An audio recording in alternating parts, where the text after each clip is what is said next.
हल्द्वानी हिंसा मामले में अब लगातार नए खुलासे हो रहे हैं। हाल ही में हिंसा के मुख्य आरोपी अब्दुल मलिक को दिल्ली से गिरफ्तार कर लिया गया था। लेकिन सिर्फ हल्द्वानी ही नहीं बल्कि वनभूलपुरा, जहां रेलवे की जमीन पर अवैध अतिक्रमण को हटाने के लिए आदेश पहले ही दिए जा चुके थे, लेकिन फिलहाल मामले पर स्टे है और अब यहां से भी नए नए खुलासे हो रहे हैं। खुलासे एक वीडियो को लेकर और वन विभाग की भूमि पर अवैध अतिक्रमण को लेकर। दरअसल कुछ समय पहले एक वीडियो वायरल हुआ था जिसमें एक युवक गाड़ी में बैठकर लाखों रुपए का कैश बांटता हुआ नजर आ रहा था, जिसमें कुछ लोग उसके साथ थे। वो युवक लोगों के पास जाकर नोटों की गड्डियां बांट रहा था। बताया जा रहा है कि ये युवक हैदराबाद का रहने वाला है जिसका नाम सलमान है। पुलिस मामले की तलाश में है और ये जानने की कोशिश कर रही है कि आखिर इतने पैसे युवक के पास आए कहां से। नैनीताल एसएसपी ने इस मामले में कहा कि हैदराबाद के किसी एनजीओ के लोगों ने यहां पर कुछ लोगों को पैसे बांटे हैं। फिलहाल मामले में जांच जारी है। दूसरा खुलासा हो रहा है हल्द्वानी में डेमोग्राफी को लेकर के। हल्द्वानी में पिछले कुछ समय से डेमोग्राफी में खासा बदलाव देखने को मिला है। हल्द्वानी के पूछड़ी क्षेत्र में बाहर से आए मुस्लिम परिवारों की आबादी बढ़ रही है और वन भूमि पर भी आशियाने बन रहे हैं, बढ़ रहे हैं, यानी कि अतिक्रमण के जरिए।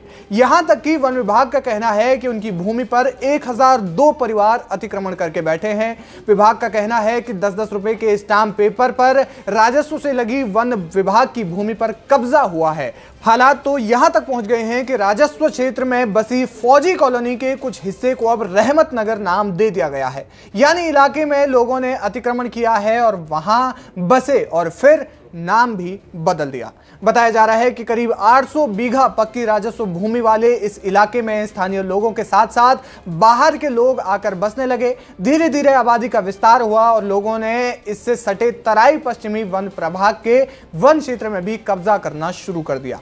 बताया जा रहा है कि इस भूमि पर स्टाम्प पेपर के जरिए अतिक्रमण शुरू हुआ साल 2004 या फिर 5 से। तमाम लोग यहाँ स्टाम्प पेपर और मौखिक रूप से दूसरों को ये भूमि बेचकर चलते बने और यहाँ लोगों ने पहले कच्चे मकान और फिर पक्के मकान बना लिए। इस इलाके में सबसे ज्यादा उत्तर प्रदेश के रामपुर, मुरादाबाद व स्वार तथा काशीपुर के सुल्तानपुर पट्टी क्षेत्र से मुस्लिम वर्ग के लोग यहाँ पर आकर बसे और सस्ती जमीन खरीदकर बसते चल गए। अब लोगों का यहां धड़ल्ले से व्यापार, कारोबार सब चल रहा है। आंकड़े बताते हैं कि यहां पर सिर्फ वोटर्स की संख्या ही 3,500 के करीब है। आपको बता दें कि 20 दिसंबर 2022 को रेलवे भूमि से उच्च न्यायालय ने 31.87 हेक्टेयर अतिक्रमण हटाने का आदेश दिया था।